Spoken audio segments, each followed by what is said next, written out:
Pronto. Bom dia. Estamos começando, então, uma reunião mais do que especial do GDEC. Nós temos especial por dois motivos. Primeiro, porque nós estamos recebendo o Tadeu Sendon, que é quem fala português lá no IASB e entende as nossas idiosincrasias, e vai falar de um tema realmente que interessa bastante aos brasileiros, que é equivalência patrimonial. E o segundo motivo é que nós estamos... o GDEC vai ser parte da aula da disciplina de Finanças e Contabilidade do mestrado profissional em Direito aqui da Fundação Getúlio Vargas. Então, vocês estão vendo aí numa das casinhas aí a sala de aula. Não está mostrando os alunos, claro, estão no fundo da sala, essa câmera está pegando o começo da sala, mas estão aqui também para participar juntos. E, bom, Eric, eu passo então a palavra para você, que eu acho que é mais fácil de conduzir aí. Maravilha, obrigado, Edson. Bem-vindos aos alunos da GV aqui na nossa reunião do GDEC. Queria agradecer a presença de todos e especialmente agradecer a presença do Tadeu. É sempre um prazer ter você aqui, Tadeu. É sempre uma honra também poder conversar contigo. E sobre esse tema, que é um tema que não acho que nem a primeira nem a segunda vez que a gente trata aqui no GDEC, que é a equivalência patrimonial. E sem mais delongas, eu queria passar a palavra para você, Tadeu. Eu não sei se você já está com acesso ao compartilhamento aí, o Edson, se precisar, ele te libera lá. E seja bem-vindo mais uma vez, e vamos lá ver o que a gente tem de mudanças vindo por aí, o que está acontecendo no IASB em relação a isso, o ED que já está no ar. Então, fique à vontade, Tadeu, a palavra é sua. Muito obrigado mais uma vez pela sua presença.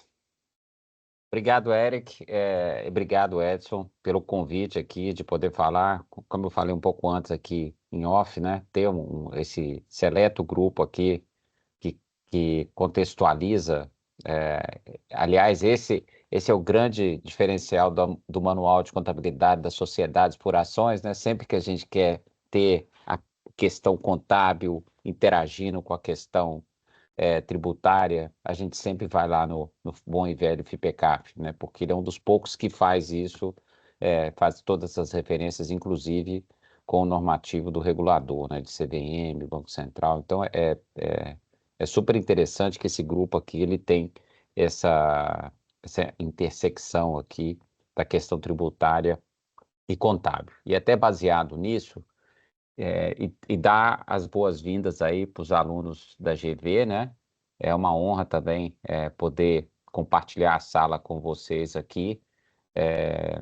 Eu não sou tão acadêmico como muitos que estão aqui, mas eu tenho uma certa paixão, eu gosto disso.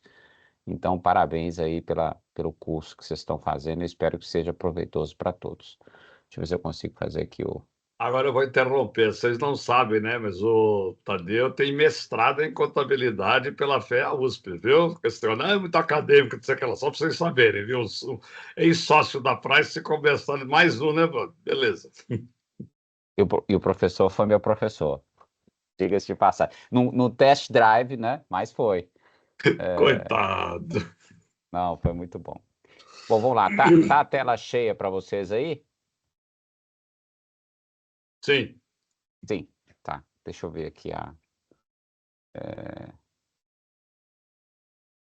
beleza. Deixa eu ver como é que eu passo o slide aqui. Acho que é aqui. Isso. Bom, muito bem. O projeto o que nós estamos fazendo aqui é uma revisão do IAS 28, que é a norma que trata de equivalência patrimonial, né? Investimentos em coligadas e empreendimentos conjuntos, né? Que são as joint ventures. Essa norma teve origem lá no nosso Agenda Consultation, que é um processo que a gente tem a cada 5 anos de perguntar para as partes interessadas, né, os stakeholders, quais são os projetos que eles entendem que nós deveríamos incluir na nossa pauta, no nosso programa de trabalho. E e naturalmente que todo mundo tem seus desejos, então a lista fica muito longa, mas a gente simplesmente não tem recurso e nem os nossos stakeholders têm tempo de ficar respondendo a todas as cartas, tratando de todos os assuntos e principalmente lidando com mudança o tempo todo, né? Então, a gente tem que ter um certo discernimento para poder escolher quais são os projetos que são adicionados no nosso programa de trabalho. Esse projeto foi adicionado porque, apesar do IAS 28 ser uma norma antiga, eu acho que ela é de 89, mas ela já, desde então, ela tem gerado algumas perguntas, e não são poucas, algumas, o Interpretation Committee, né, que é um comitê que a gente tem de interpretação, tratou, e em outros casos, o próprio board foi solicitado, o próprio IASB, né, que é quem emite as normas IFRS de contabilidade, fez algumas alterações. Teve até uma alteraçãozinha lá de trás que acabou não entrando em vigor, porque foi bastante controversa e acabou não vingando. Mas eu trabalhei muito tempo com um sócio da PwC, que ele falava que equivalência patrimonial todo mundo sabe o que é, mas na hora que você põe no papel e começa a escrever, você começa a perceber as dificuldades existentes. E esse projeto é um projeto interessantíssimo porque ele não é. Às vezes a gente entra nas nuances teóricas, ele não está aqui para discutir o que equivalência patrimonial é, o método, né? Ele não está aqui para discutir se é one-line consolidation, se é valuation, e nem para discutir se, por exemplo, esses investimentos deveriam ser ao valor justo ou ao custo, ou ainda aplicar método de equivalência, né? Porque aí seria um projeto muito maior e nem sei se a gente conseguiria terminar, dado a dificuldade que a gente pode ter em atingir um consenso, porque às vezes a importância, especialmente do método de equivalência patrimonial, em países, jurisdições, varia bastante, então talvez esse consenso não seja praticável. Mas por que eu falei que esse é diferente, esse ED? Porque ele basicamente trata de questões práticas. Então, ele selecionou algumas questões, a gente aplicou alguns critérios, etc. e tal, para poder selecionar quais questões a gente ia endereçar. Aí, baseado em cada uma dessas questões, a gente foi tentando identificar na própria norma quais seriam os princípios por trás de cada uma dessas questões. Aí a gente aplicou os princípios a cada uma das questões. E, naturalmente, se a resposta já estivesse na norma, a gente não precisava alterar nada. O que acontece é que a gente tem hoje diversidade na prática, e essa foi uma demanda dos investidores, cada um aplicando de um jeito, o país aplicando de outro. Você imagina alguém que está analisando demonstração financeira do mundo inteiro, ou mesmo um grupo consolidando demonstrações financeiras de diversos países, e você tendo práticas contábeis distintas. Então, um dos objetivos aqui foi justamente cercar aí a aplicação do método para uma determinada direção. Em alguns casos, foi mesmo, vamos aqui na view A, né? Em outros casos, não. De fato, essa view aqui é a view que pretendida da norma, baseada nos princípios, né? Em alguns casos, a gente teve que definir, em outros casos, só esclarecer. Então, começando aqui, o que eu fiz aqui nesse próximo slide aqui? Eu coloquei, aí pensando da minha cabeça aqui, tá, gente? Aí, naturalmente, que vocês podem discordar de cada um desses aqui. Deixa eu olhar nessa outra tela aqui, que está um pouco maior. O potencial impacto de cada uma dessas questões práticas interessadas. Então, a gente vai falar de como contabilizar, como aplicar o método de equivalência quando tem uma influência significativa, obtenção de influência significativa ou controle conjunto, né? Então, eu vou explicar cada um deles aqui, mas cada um desses aí são questões práticas mesmo. Mudança na participação, o que acontece quando tem uma compra de participação adicional, ou quando tem uma alienação. Eu vou explicar cada um desses aí, mas é só para explicar que eu coloquei esses sinaizinhos aí, onde eu acho que pode ser que tenha algum impacto do ponto de vista contábil e tributário para nós aí no Brasil. Mas nós estamos aqui nesse grupo justamente para discutir, discordar, concordar, né? Liberdade total aí para a gente concordar ou não concordar. Vou falar do primeiro aqui, que é obtenção de influência significativa ou controle conjunto.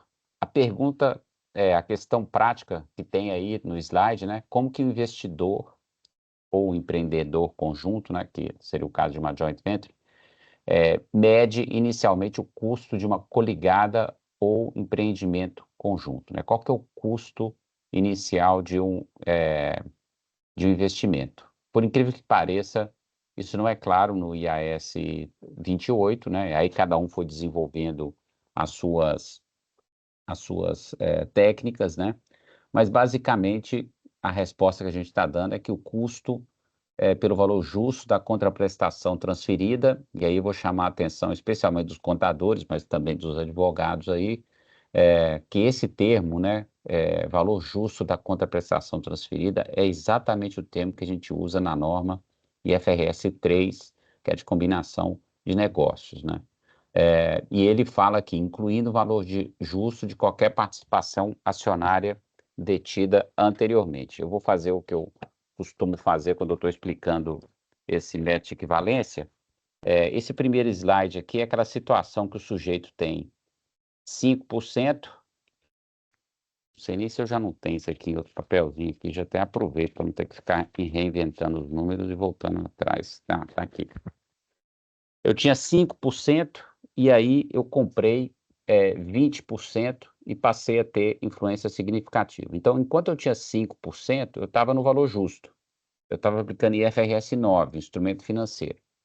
Quando eu comprei mais 20%, aí eu passei a ter influência significativa, assumindo que eu passei a ter influência significativa. Eu tenho 25%. Como é que eu contabilizo esse custo inicial? Então, aí está dizendo o valor justo da contraprestação transferida. E a contraprestação transferida é um meio vai e vem, não é só o valor que eu paguei de quem eu comprei, que seria eu comprei 20%, mas também os 5% que eu detinha anteriormente. É como se eu entreguei 5% e mais o valor para o vendedor e recebi de volta 25%. Então, não é um problema, porque em tese o seu 5% já está a valor justo. Lá no passado, antes do IFRS, até seria um problema, porque muitas vezes a gente deixava a custo.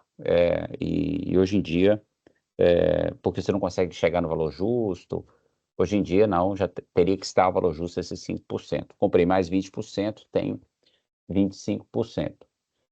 E aí eu falei aqui que a gente tem uma semelhança com o IFRS 3 de combinação de negócio, porque, primeiro, você só considera como custo aquilo que você pagou para o vendedor. E você faz uma alocação do preço de compra, um purchase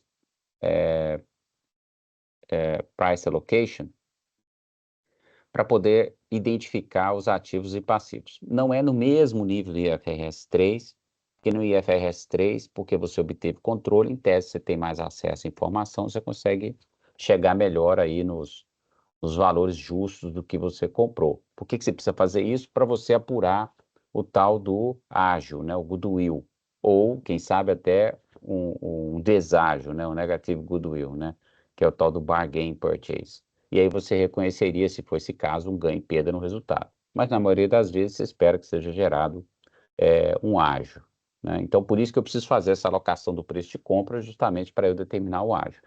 E nessa alocação de preço de compra, assim como eu faço na combinação de negócios, eu também tenho que identificar os efeitos tributários, o tal do imposto de renda diferido sobre a mais-valia, né, desses valores que ele difere da base tributária. Então, ele cria o imposto de renda diferido dessas diferenças de valor justo dos ativos e passivos identificados e o valor de livro, que é a base fiscal.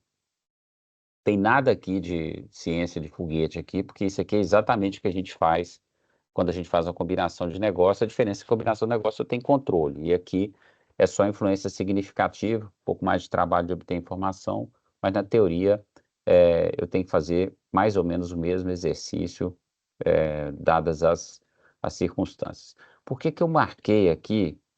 Tadeu, provavelmente a gente já faz isso no Brasil. É muito provável, tá, gente? Por que que eu marquei aqui com um amarelinho né, de atenção aqui, não só verde. Porque aqui no Brasil hoje tem uma diferençazinha importante, sim, que se a gente contratar um advogado, se a gente contratar um auditor para fazer uma diligência, tudo isso a gente joga lá no custo do investimento, né? E pelo que está descrito aí, e não está claro no Exposure Draft, isso meio que foi de propósito, porque nós estamos avaliando se a gente deveria deixar claro ou não, mas se a gente entender que essa contraprestação, valor justo, a contraprestação transferida, como está exatamente descrito como no IFRS 3, se nós considerarmos, então, que a única coisa que compõe o custo do investimento é o que a gente paga para o vendedor, então esses custos que eu falei de advogado, de auditor, está fazendo a diligência, tudo isso vai para a despesa, né? Então, eu acho que essa talvez seja uma diferença aí importante em relação ao que provavelmente a gente está fazendo hoje, né? Então, por isso que está aí amarelinho com verdinho. Então, parece que não tem alteração aqui, mas tem bem sutil, mas pode ter. Desculpa, pode ter. Por que pode ter? Porque nós estamos esperando vocês mandarem carta para nós, dizendo se vocês querem que nós façamos o esclarecimento do que... Porque senão ficou só pela metade a resolução do problema, né? Afinal de contas, qual é o custo? Ele inclui ou não inclui o custo, as despesas, os gastos que eu tive com terceiros? Ou inclui exclusivamente, como tem no IFRS 3, os gastos, os valores que eu paguei ao vendedor, né? A segunda questão prática é quando eu tenho aí no nosso exemplo, aí eu falei que eu tinha 5, comprei 20, passei a ter 25%. Aí, agora que eu tinha 25%, eu comprei mais 15%. Então, eu já com os 25% eu já tinha influência significativa, eu só comprei 15% a mais e fui para 40%, mas não mudou o meu status quo, né, em relação a essa minha coligada. Eu continuo tendo influência significativa, né? E aí, a pergunta é, como é que o investidor, sempre é investidor, porque é coligada, ou empreendedor em conjunto, quando a gente está falando de joint venture, que adquire uma participação adicional, ao mesmo tempo em que mantém a influência significativa ou controle conjunto, reconhece e mensura essa participação acionária adicional. E aí a resposta está aí, né? Adiciona o valor contábil do investimento à parcela adicional do valor justo dos ativos e passivos identificados na data de compra. Traduzindo, nós vamos pegar os 15% e nós vamos fazer exatamente o mesmo exercício que a gente fez quando obteve influência significativa. Então, só para os 15% eu vou fazer a alocação do preço de compra.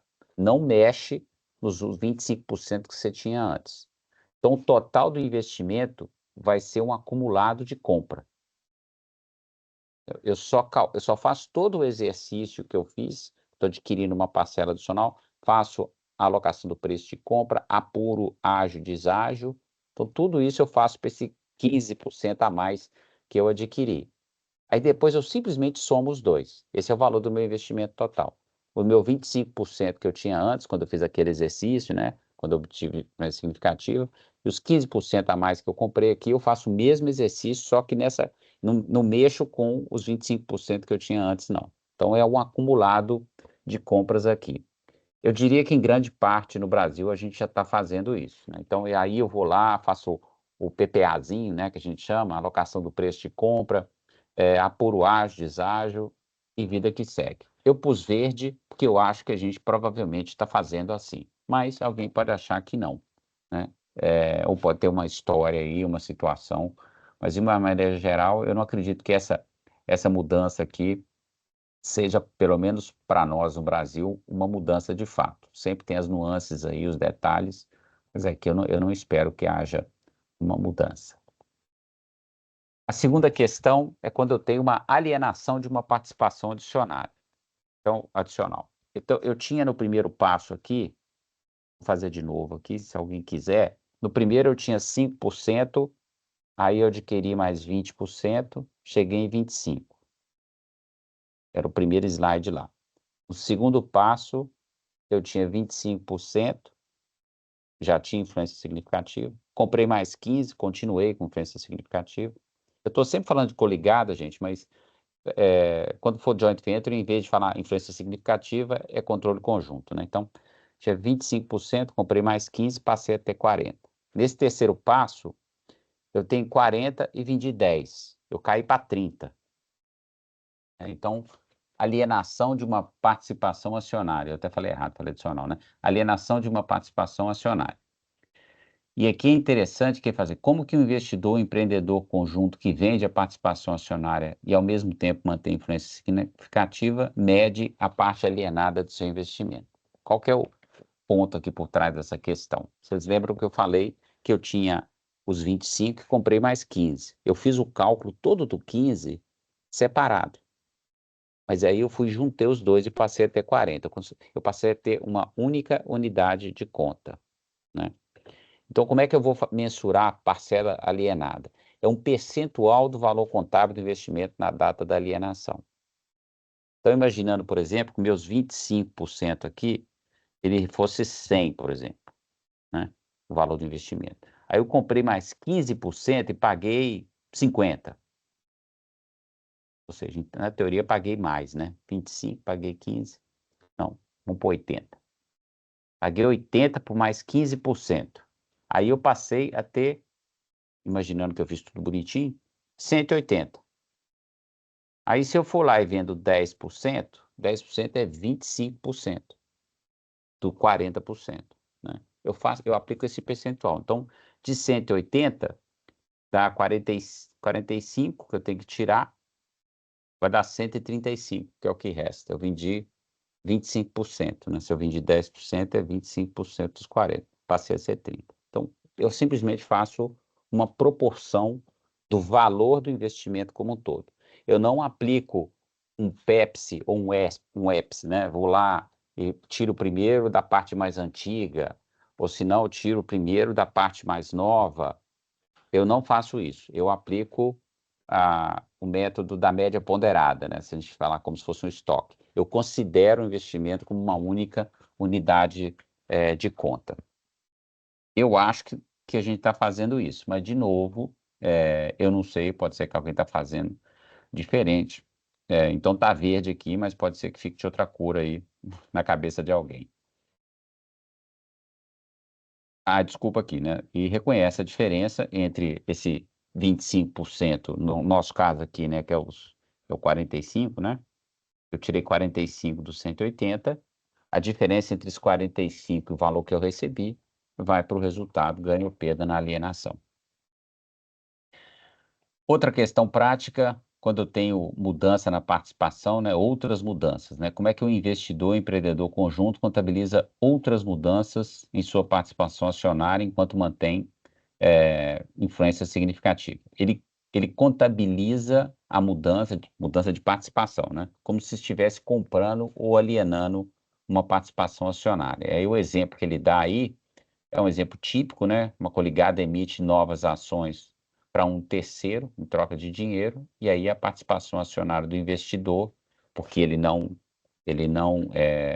integralizou, né? Ele ficou paradinho lá, a gente ficou parado, aí a gente foi diluído, né? De novo, no nosso exemplo aqui, eu tinha 30%, é como se eu fiquei parado, eu não capitalizei a empresa, aí eu tinha 30%, reduzi a participação para 28%, porque eu fiquei parado. Naturalmente que é 28% de um valor maior, que alguém aportou dinheiro lá. Então eu vou lá e faço o cálculo dos meus 28% em cima disso, a diferença, eu vou tratar isso como uma perda ou um ganho, esses 2% aí que eu vendi, né? E aí eu verifico se eu ganhei ou se eu perdi. Da mesma forma que se eu faço um aumento de capital e ninguém entra, eu saio de 30 e vou para 32, por exemplo, né? É como se eu estivesse comprando 2%, porque os outros acionistas não capitalizaram a empresa, e aí eu ganhei. Isso aqui já estava lá no ofício circular 08, nossa, um ofício antigo lá da CVM, ainda da instrução CVM 247, já falava para fazer assim. Então, na teoria também, eu estou entendendo que a gente não vai ter tanta distorção em relação ao que a gente já vinha fazendo no Brasil. Aliás, gente, muito do que a gente está aqui, se a gente fala assim, chega à conclusão, a gente já faz isso no Brasil, e aí é lógico que a gente pode discutir, mas será que tributariamente está certo, está errado? Mas aí a gente está indo além, né, do que está sendo alterado na norma, ou seja, é uma questão que já estava em aberto, até, acho que foi o Eric ou o Edson que falou, né, que vocês já tiveram outras reuniões para discutir método de equivalência patrimonial. Tenho certeza que ainda tem um monte de assunto aberto, independente dessa alteração. Talvez aqui é só mexer na ferida, né? Mas eu não espero que seja uma alteração do ponto de vista contábil, especificamente essa aqui. Um outro tema, uma outra questão prática, participação nos lucros ou prejuízos e outros resultados abrangentes. Como é que o investidor e empreendedor conjunto reconhece a participação nos resultados e em outros resultados abrangentes, né? A norma, o IES 28, ele exige que o investidor deixe de reconhecer, por exemplo, a sua parte na perda de uma coligada quando o valor do investimento é reduzido para zero, a menos que você tenha uma obrigação legal, uma obrigação constituída, né? Então, aqui nesse slide, na verdade, a gente tem duas perguntas, né? Primeiro, lembrar que a norma exige que o investidor reconheça separadamente a parte que é do lucro do período e a parte que é de OCI, né? O rendimento, resultado integral. Então, eu preciso fazer a separação entre os dois. O IES 28 já requer isso, então aqui não tem novidade, né? O único problema é que quando você tem aquela situação que você está muito próximo do investimento ficar zero, e aí você vai parar de reconhecer, se você não for parar de reconhecer, aí vida que segue, porque você tem obrigação legal constituída, etc. e tal. Mas se você vai parar no zero, aqui é que a norma ela é silente de como é que você faz esse reconhecimento. E quem que vem primeiro, né? Então, se você está com 50, e aí você teve um resultado de 80 negativo, um prejuízo de 80, e mais um prejuízo de 80 no OCI. Então, seu prejuízo total é de 160. E seu investimento hoje está com 50. O que você faz aqui que nós estamos determinando aqui nessa proposta? Que você coma primeiro o resultado. Então, você vai reconhecer a perda primeiro do resultado aqui de 80. Na verdade, até é um pouco doido aqui, né? Mas deixa eu só fazer meu cálculo aqui. Eu falei que a gente está com 50 de investimento, né? E aí eu tive 80 de prejuízo e 80 de prejuízo no OCI. Então, meu prejuízo total, meu equity vai ser reduzido em 160.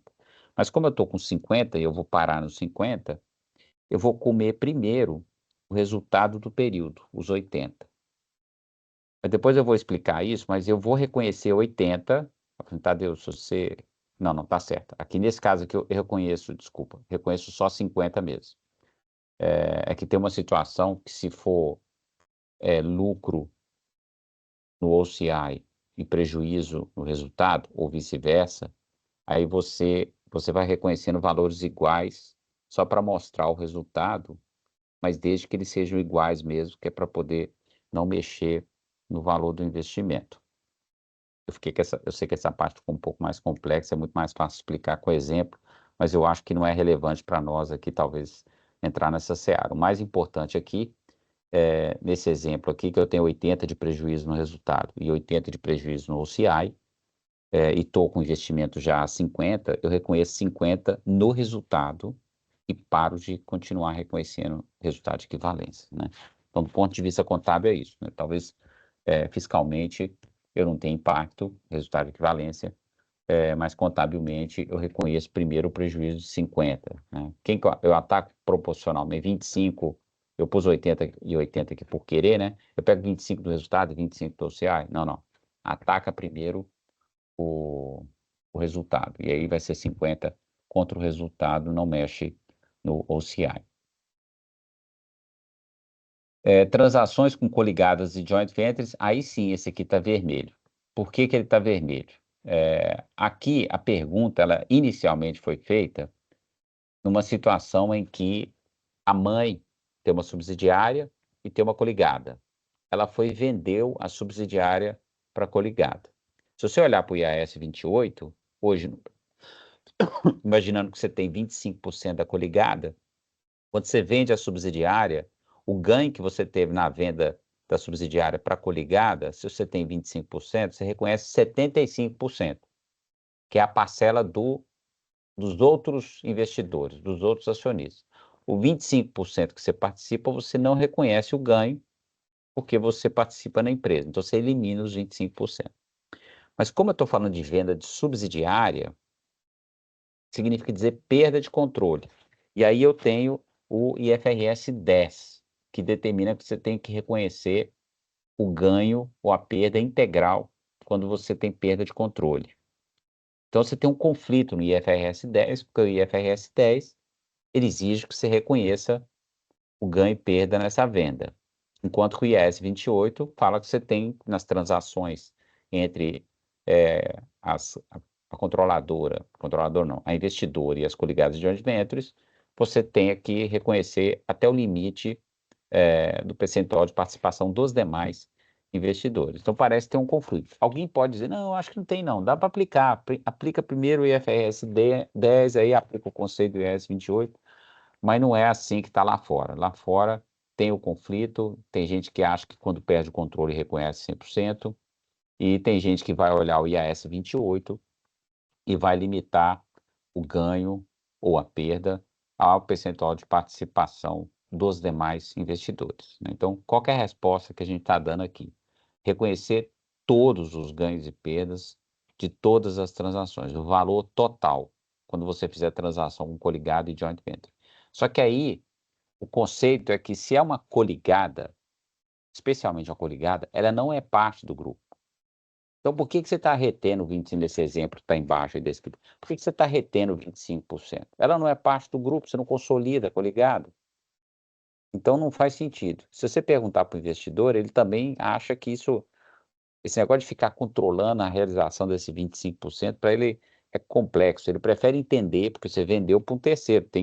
Tem alguém que controla, ou ninguém controla, essa empresa. E você foi e vendeu para ela. Então, na cabeça do investidor, ele prefere que você reconheça 100% e diga que você fez a transação, quanto que você reconheceu, etc. e tal. Então, a proposta é que esse conceito de eliminação de ganhos e perdas nas vendas para coligados de joint venture, ele seja eliminado, você passa a reconhecer 100% dos ganhos e perdas nessas transações, inclusive venda de estoque, ativo fixo, igual está aí no slide, né? Então, essa é uma alteração muito grande em relação ao que a gente faz hoje, e naturalmente que isso pode ser que tenha algum impacto tributário. Quando a gente fala assim, não, é equivalência não tem impacto, eu não sei, é por isso mesmo que esse fórum aqui é importante para a gente escutar, né? Alguém vai falar, assim, não sei se ainda tem o RTTzinho, né? Toda vez que tem lá uma alteraçãozinha contábil, se a gente entra com um regime tributário até que a norma diga o que fazer, mas a realidade é que essa aqui é uma alteração do ponto de vista contábil importante e a gente tem que analisar isso do ponto de vista tributário também.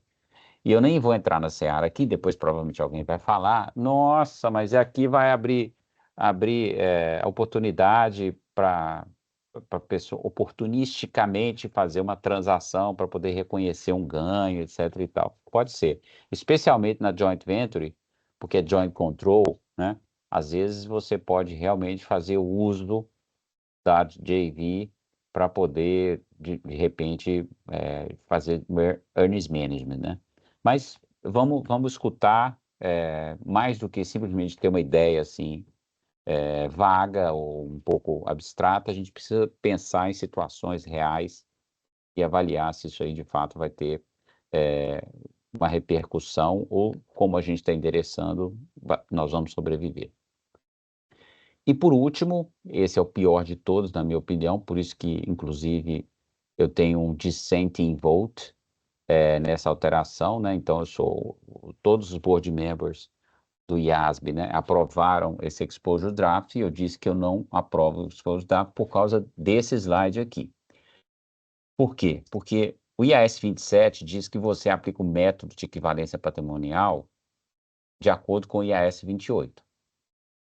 Só que o IAS 28 fala em eliminação de ganhos e perdas, percentual de participação, etc. e tal. Então, se você tem uma subsidiária, vamos supor 100%, subsidiária integral, você elimina 100% dos ganhos e perdas. Só que agora, como a gente está tirando essa história da eliminação e continua dizendo no IES 27 que você aplica equivalência patrimonial tal como está descrito no IES 28, isso significa dizer que a partir de agora eu não vou eliminar na demonstração financeira individual, né? Quando eu fizer uma venda para subsidiária, eu vou reconhecer 100% do ganho. Não vou eliminar nada. No consolidado eu elimino, né?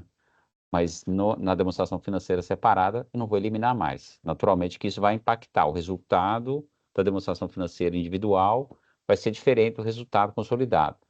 O patrimônio líquido da demonstração financeira individual vai ser diferente do patrimônio líquido consolidado. Então, isso aí é importante. Ele até fala aí, né, de quando você faz, quando você adquire controle e quando você perde o controle. Mesma coisa, né? Quando você adquire o controle, como você já vinha, você tinha, no nosso caso aqui, não sei lá, qualquer caso, né? Eu tinha 40% e comprei mais 20%. Aí eu passei a controlar. Como você já vinha aplicando método de equivalência antes para os 40%, você continua aplicando método de equivalência para os próximos 20%, você segue aquela linha de que você faz o PPAzinho só para esse percentualzinho a mais que você... É uma compra adicional e não compra de controle, porque você não está mudando, você continua aplicando média de equivalência patrimonial. Então, quando você adquire o controle, você não vai reavaliar a participação anteriormente detida. E da mesma forma, quando você perde o controle, como você tinha 60%, nesse mesmo caso aqui, eu tenho 60%, fui lá e vendi 25%, fiquei com 35%. Você simplesmente aplica aquele mesmo esquema que eu falei, dá 60%, vamos supor que você vendeu 15%, passou a ter 45%. Você faz 25% do investimento, você tira.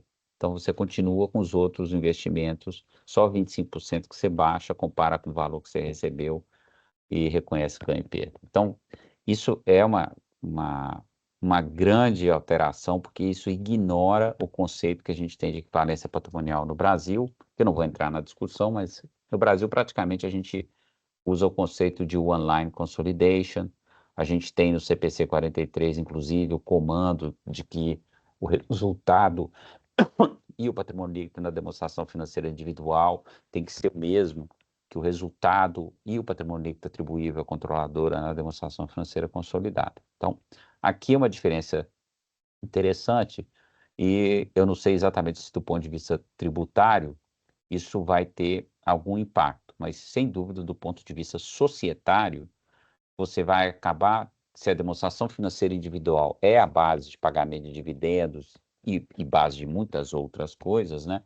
Você pode acabar distorcendo o resultado distribuível ou o total do patrimônio líquido. Então, para mim, esse aqui, vou usar uma palavra forte aqui, né? Não tem nenhum menor de 18 anos aí, mas para mim é uma tragédia, né? Então, é por isso que eu não concordo aí com a posição que eles propuseram. É isso aí. Eu espero que tenha dado para dar uma visão boa do que é o projeto. Tem muita coisa importante em jogo, mas eu gostaria de escutar a visão de vocês aí nessa periferia contabilidade tributária aí, que eu acho que vai ser interessante. Obrigado, gente. Obrigado, Tadeu. De a gente respirar um pouquinho, né? É muita coisa que a gente que tem aqui, e olha que nem entrou ainda nas questões das upstreams e downstreams normais, né? Das coisas todas. Então, mas realmente, de fato, tem algumas coisas que são bastante importantes aqui. Edson, você está com a mão levantada? Você quer começar falando? Tem uma pergunta aqui já, peraí. Oi, bom dia. Eu sou Rafael aqui da GV. Eu tenho uma dúvida, Tadeu. Naquele seu case, nas mudanças na participação de alienação de uma participação acionária, o exemplo era que eu detinha 40%. Isso. E aí eu vendi parte dela de 30. Eu tive uma dúvida aqui, o que eu faço com aquele ágio que eu reconheci? Eu vou deixar ele lá ou eu vou ter que baixar ele proporcionalmente? Isso, só para corrigir aqui, na verdade você tinha 40, vendeu 10, continuou com Isso. 30. Isso. Porque se você vende 30 e fica com 10, talvez você tenha a perda da influência significativa, aí a história é outra. Aqui no caso é que você tem 40, vendeu 10, continua com influência significativa, continua aplicando média de equivalência patrimonial, aí você baixa 25% do valor do investimento, significa dizer 25% inclusive do ágio. Tá, entendi. Acho que vai ser para resultado. E aí né? a mais-valia acaba entrando na mesma conta, você abaixa proporcionalmente. Abaixa proporcionalmente. Você considera como se fosse, na hora de fazer, no exemplo lá, né, dos 25, eu comprei 15, eu fiz separado. Mas depois que eu cheguei nos 40, né, aí é uma única unidade de conta, eu vendi 25%, vendi 10%, que representa 25% do total do que eu tinha, aí eu baixo isso, como se fosse uma única unidade de conta. Eu somo tudo. É um acumulado de compra, né, o valor do investimento.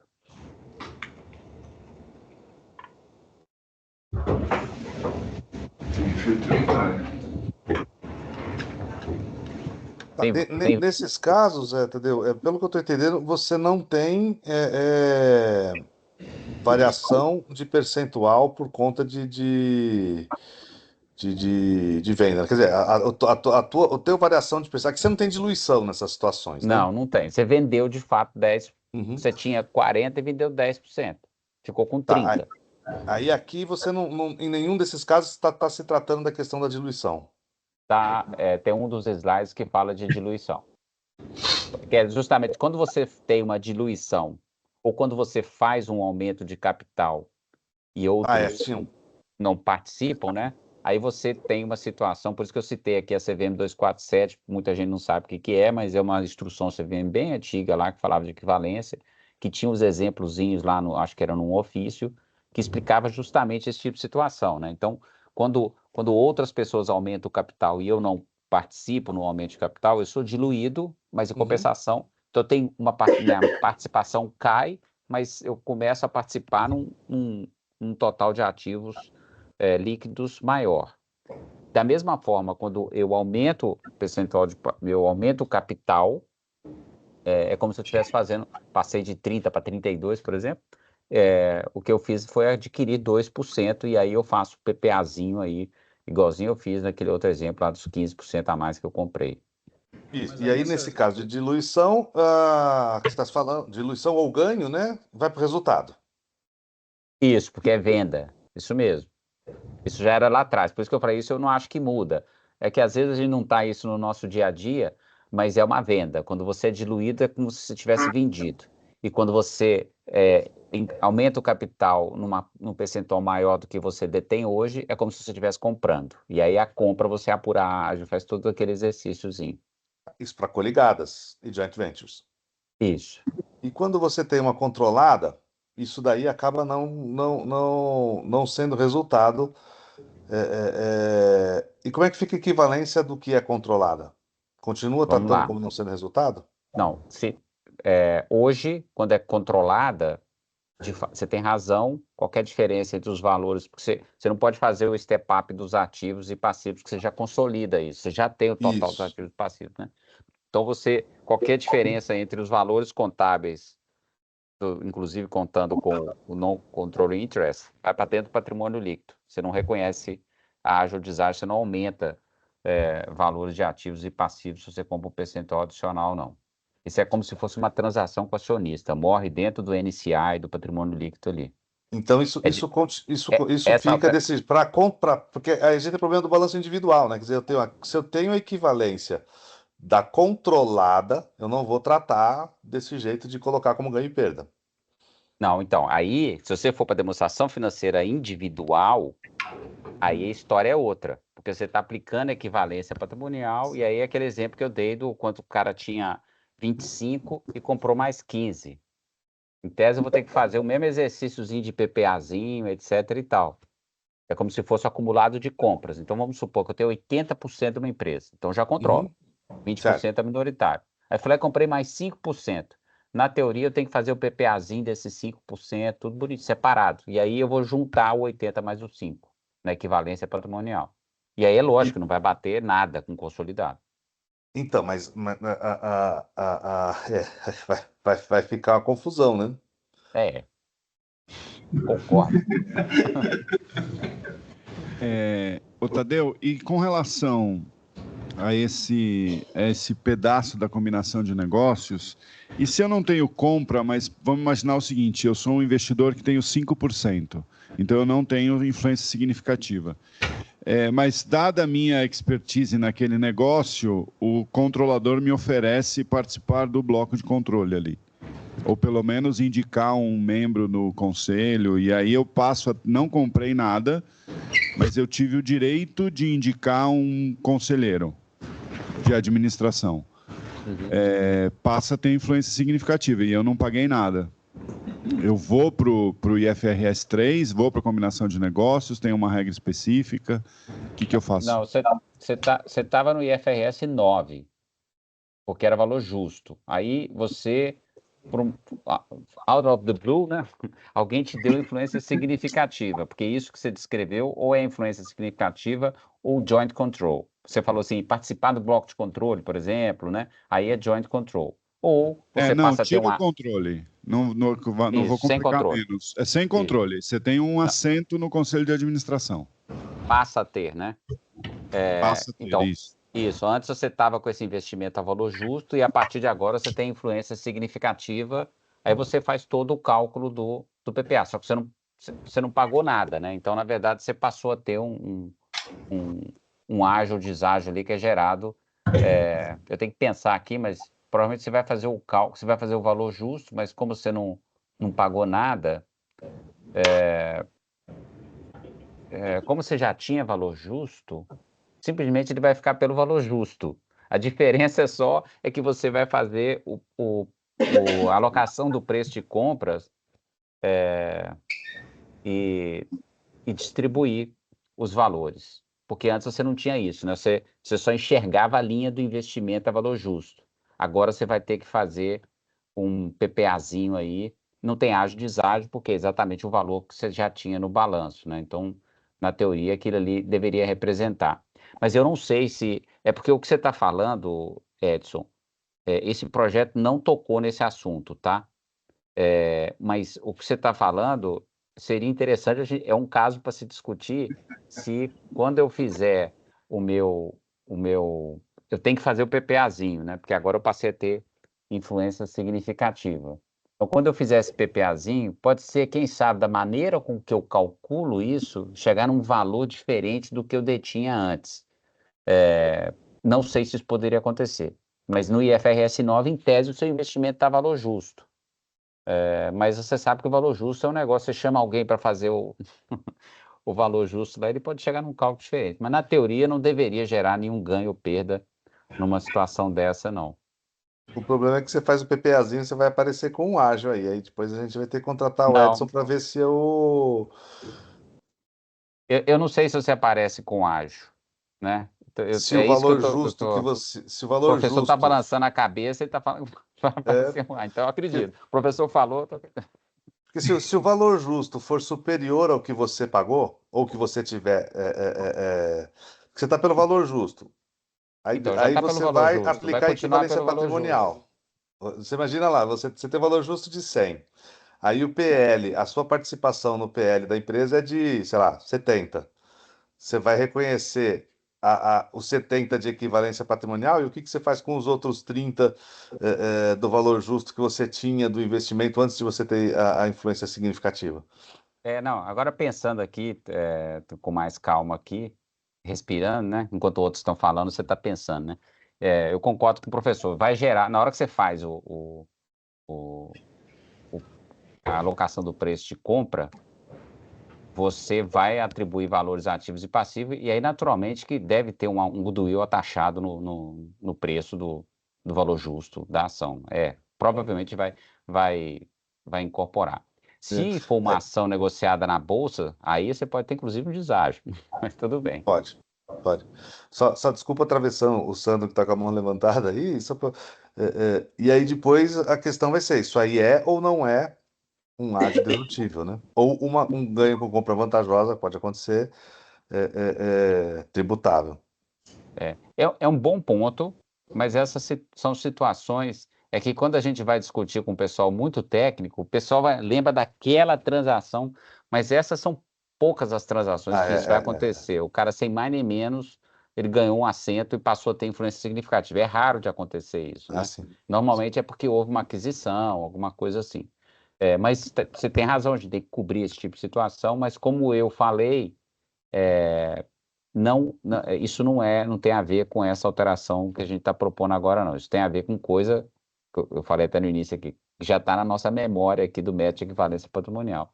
Tem muitas outras questões que a gente não vai endereçar, né, essa alteração. Maravilha. Sandro, você está com a mão levantada aí, por favor? Bom dia, pessoal. Tudo bem? Tudo bom, Sandro? Muito bom revê-los. Eu já acompanho vocês há algum tempo e é muito interessante.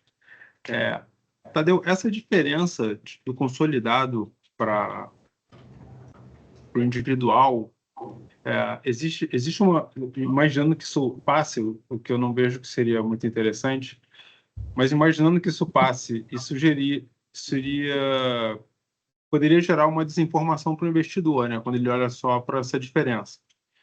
E existe uma proposta de conciliação, de nota explicativa dentro das DFs, para que a pessoa entenda o porquê que é diferente. Porque o trabalho muito grande foi feito até então para que o individual e o consolidado sejam equivalentes, né? Então a gente consegue ver rapidamente o porquê disso e explicar isso muito claramente nas notas explicativas atuais.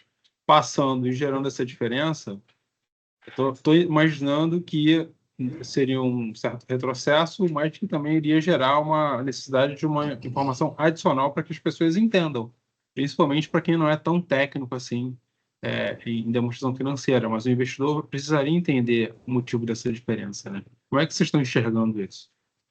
Primeiro, junto com eu não pus um slide aqui, mas junto com todas essas alterações, especialmente porque agora você não tem eliminação quando você faz uma venda para uma coligada ou uma joint venture, ou vice-versa, aí você tem que fazer algumas divulgações justamente para poder explicar os efeitos.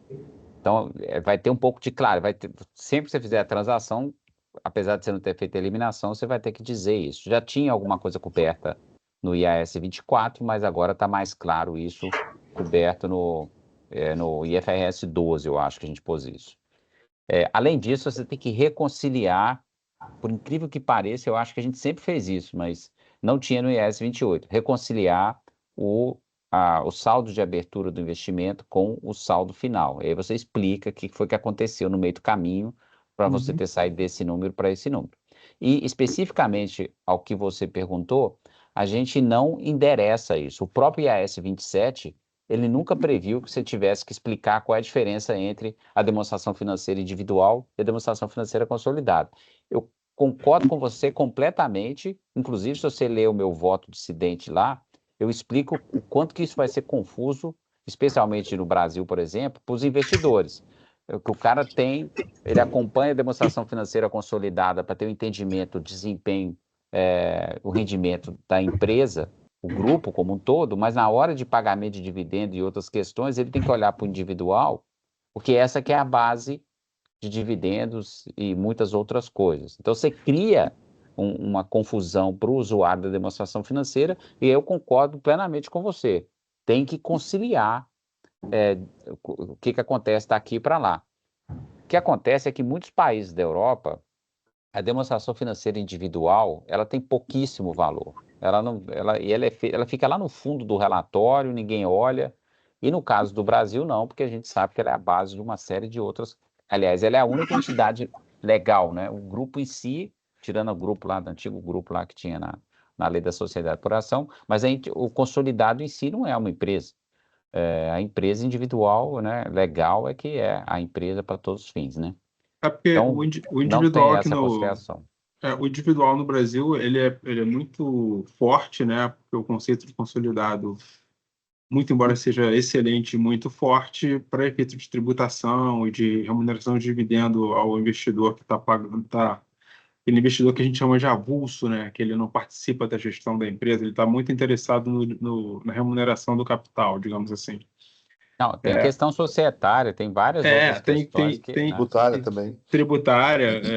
Então, assim, tem um arcabouço muito grande envolvido em torno da individual, mas o que eu já vi de investidor, ele começa a análise pelo consolidado, ele olha o consolidado para ver e analisar e acompanhar a saúde do grupo como um todo. E num segundo momento, quando ele... tá bom, então quanto é que esse grupo aqui vai pagar dividendos? Aí ele começa a descer no CNPJ que ele comprou a ação de fato. Mas já com a segurança de ter a informação muito mais robusta que o consolidado fornece. É muito interessante essa confiança que o consolidado gera. Né? Quando eu vi esse grupo, eu falei, cara, a gente está correndo risco de perder essa confiança. Né? Também concordo. Obrigado, gente. Rudá, quanto tempo que eu não falo contigo? Como está tu? Tudo bem? Tudo bom? Tudo ótimo. Oi, professores, né? Eu vi até o professor Natan, ele deve estar por aí, professor Eliseu. Tudo bem? Eu acho que, Tadeu, uma coisa que talvez seja importante esclarecer para todos, né? Porque às vezes até no fórum não pode ser tão claro. A jurisdição do Tadeu é uma jurisdição muito diferente de uma jurisdição Brasil. O processo que ele está trazendo para cá, por mais que seja muito importante, é um processo que ainda está em discussão e que potencialmente tudo que ele mostrou aqui para a gente pode ser que aconteça. Esperamos que certas coisas não aconteçam, acho que a gente está no processo. Eu aqui onde eu trabalho, a gente tem algumas opiniões sobre o projeto e a gente vai fazer os nossos comentários na carta que vai ser agora para metade de janeiro, e depois o IASB, que é a jurisdição, são 140, né, onde o Tadeu trabalha. Não sei quanto tempo vocês imaginam, Tadeu, mas é um projeto que até ter uma norma ou um ajuste na IS 28, eu acho que uma coisa que talvez é muito importante do pessoal do Brasil ter em mente é que o Tadeu mostrou pontos de alteração, mas lembre-se também que há um reordenamento da norma, não é só alterações pontuais, a norma será, não sei se pode dizer reescrita, mas ela será reordenada. Então, até eu lembro quando eu estava em 2014 no Brasil, até para tradução, reordenamento, tudo isso vai ter que ser pensado no Brasil. E aí, acho que algum dos pontos que foram ditos de controlada, como é que isso vai ser feito para fins tributários societários, eu imagino que aqui a gente está trazendo a discussão, mas serão muito mais claros no Brasil em 2026, 2027, para uma discussão de uma aplicação da norma. Não sei, Tadeu, quando você tem, e até uma pergunta, né, para fins de aplicação, vigência dessa discussão que a gente está, não é uma discussão no ano que vem, não é uma discussão igual a gente tem da Lei 6.404, que foi adotada em 31 de dezembro, ou 11.638, né, professor Eliseu, foi adotada em 30 de dezembro, com vigência para 1º de janeiro. Aqui a gente está num panorama bem extenso de discussão, por isso que muitos dos pontos do Tadeu são interessantes, que trazem a visão do futuro, a visão de talvez daqui a 5 anos, o quanto vai ter a aplicação disso. E aí, muitos dos pontos, eu acho que são interessantes que foram ditos, mas talvez não são pontos tão vigentes para o IASB. Até pelo jeito que o Tadeu explicou para a gente, e a divergência dele é uma divergência clara na IS 27, que nós, inclusive, já nem adotamos tão bem no Brasil. A gente já tem especificações muito mais claras de divergência. A gente já não tem dual compliance para certas coisas. E são pontos interessantes de serem tratados e ressaltados, mas também discutidos a fórum DCPC. Então, o Comitê de Pronunciamentos, uma interpretação, uma clarificação. DF individual não é vigência do IASB, é uma vigência distinta. Então, esses pontos eu acho que são interessantes a gente ter em mente, mas talvez eu estou querendo só deixar claro um não alarmismo, que não é uma coisa que vai acontecer em 1º de janeiro de 2025, é uma coisa de panorama, e é uma coisa que os fóruns também é muito importante, coisas deixarem claras no IASB, Infelizmente, não sei o quanto certos os pontos que o Tadeu trouxe vão ser alterados. Acho muito difícil, pelo que eu tenho ouvido. E aí é uma discussão Brasil, uma discussão jurisdição, uma discussão quanto queremos ou não queremos estar em convergência, quanto as decisões que foram tomadas lá em 2007, que o professor Eliseu sabe mais do que muito, ele sabe muito, quanto queremos estar de acordo para fins de DF individual. Porque DF consolidado, dificilmente a gente vai conseguir ter algum efeito no IASB, porque aí, Tadeu, explicando a minha experiência aqui, eu acho que poucos entendem Equity Method, poucos entendem a aplicação, quando você vai discutir, e cada um entende Equity Method diferente. Cada vez que eu vou discutir, a pessoa fala, mas na Coreia eu aplico assim, no outro país, na Europa eu aplico assim, cada um aplica um método, um Equity Method. E por isso que eu acho que o trabalho do Tadeu é muito difícil, porque ele convive com isso, ele não está conversando só com brasileiros, na verdade ele não está conversando com nenhum brasileiro no staff, no board, etc., né? Dá, você tem toda a razão, é isso mesmo. Eu não mostrei alguns slides aqui. A gente está reescrevendo a norma para deixar ela mais alinhada com as normas atuais, mas é mais uma realocação do que propriamente mudança. Mudanças principalmente são essas. Tem uma questão também de indicações, indicadores de impairment também, que a gente mexe um pouquinho. E as disclosures, né, que até o próprio Sandro perguntou, eu falei, não, tem disclosure, mas não para isso que ele falou, né, de reconciliação do individual para o consolidado, mas toca no assunto de disclosures. Então, tem várias alterações. Você tem toda a razão, porque o pessoal, às vezes, escuta, fala assim, caramba, já tem que fazer isso hoje. Não, não é hoje, e nem sei se vai ser assim como a gente está propondo. Mas, se a gente quiser influenciar, é hoje.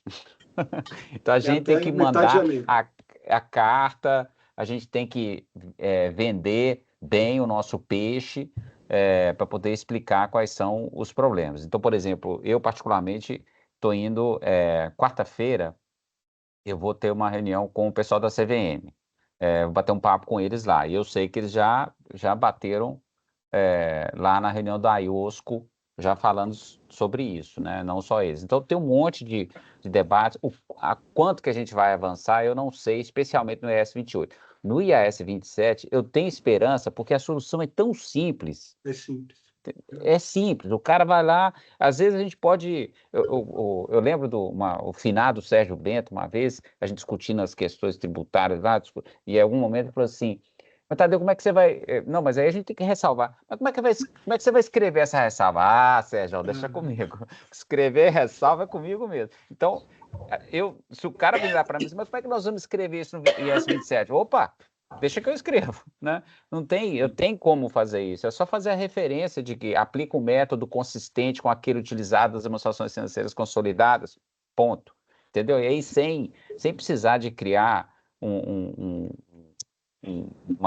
cavalo de batalha. Pessoas acham que são 1000 métodos de equivalência patrimonial, né? Igual você falou, eu não posso ter um método de equivalência patrimonial no coligado, um método de equivalência patrimonial para subsidiárias. As pessoas não entendem, sendo bem sincero, né? Elas entendem da maneira delas, né?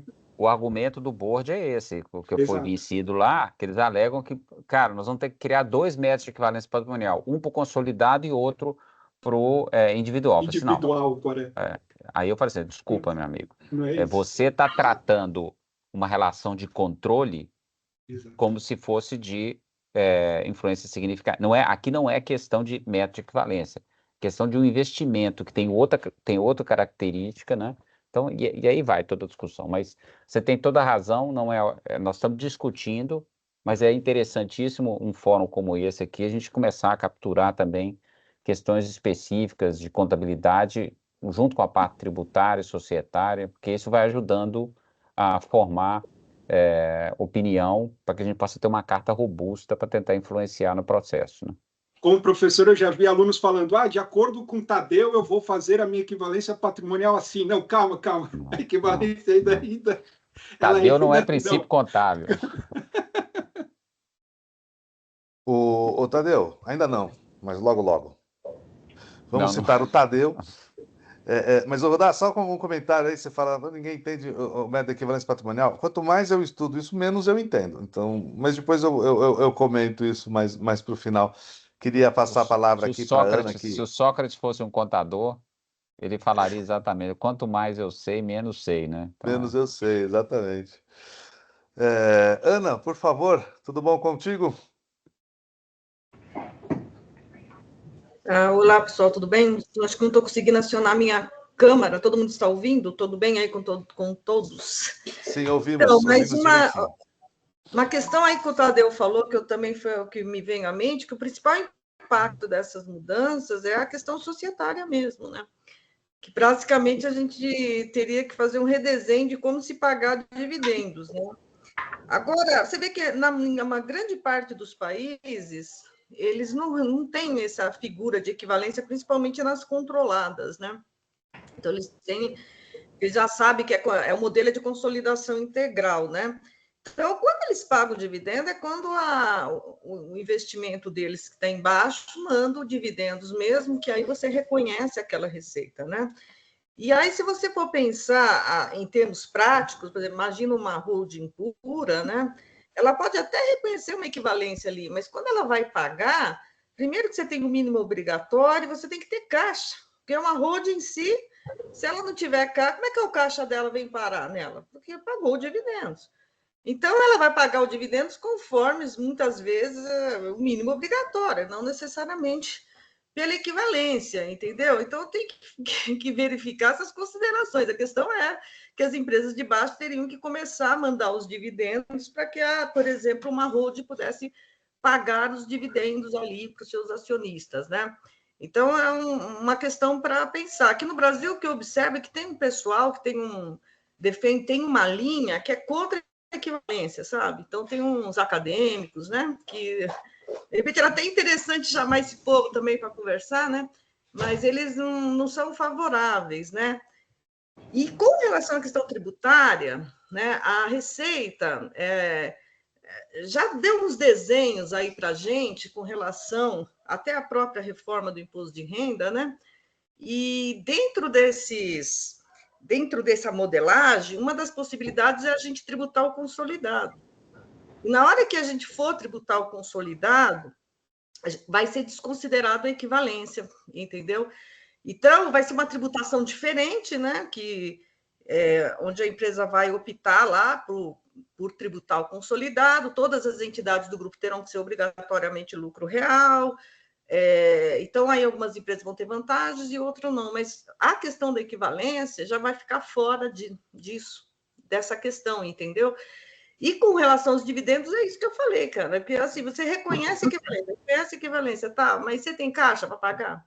Bem, na verdade, você tem caixa se o pessoal pagar o dividendo, quem está embaixo mandar o dinheiro para você, senão você não vai ter condição de pagar também, né? Então, tem que observar isso aí também, né? Agora, eu só não entendi, assim, com relação à questão, por exemplo, você tem hoje aqui no Brasil, pelo menos no balanço individual, a gente faz a equivalência tanto da controlada, né, quanto das coligadas e do controle compartilhado, né?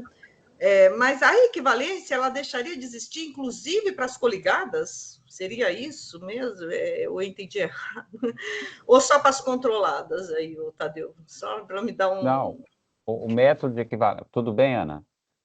O método de equivalência ele continua sendo aplicado normalmente, né? Então, por isso que eu sei que apresentei muitas coisas ali, mas talvez o principal ponto aqui é que quando você aplicava a equivalência patrimonial em uma coligada, que você tinha, pegando de novo o exemplo, 25%, o ganho que você teve na venda de estoque, por exemplo, para sua coligada, você reconhecia 75%, 25% você segurava até que a sua coligada vendesse o estoque.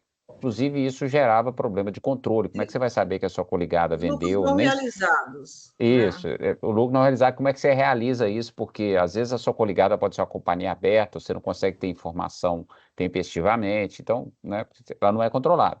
Então, esse é o primeiro ponto. O método de equivalência patrimonial continua sendo aplicado normalmente, a diferença é basicamente nessa questão da eliminação.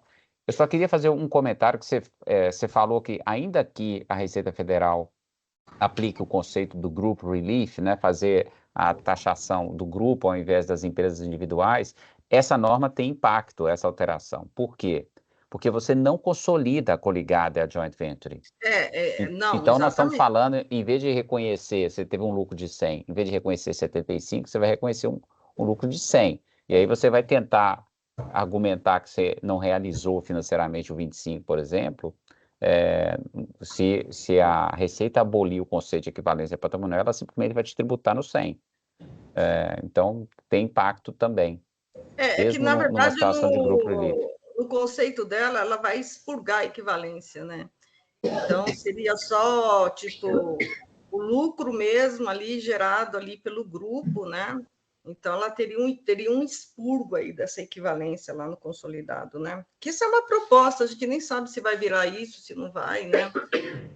Mas, então, a questão aí não é pela extinção, né, da equivalência, mas seria mais do tratamento dos lucros não realizados. Né? Uma das, talvez seja a maior alteração na demonstração financeira consolidada e no individual, que isso também se aplica para a subsidiária, né? Então, sem dúvida, são essas duas maiores alterações aí. Tá bom. Entendi. Mas a questão tributária é essa, né? Vamos ver o que vai acontecer o ano que vem, né? Mas tem essas propostas aí, né?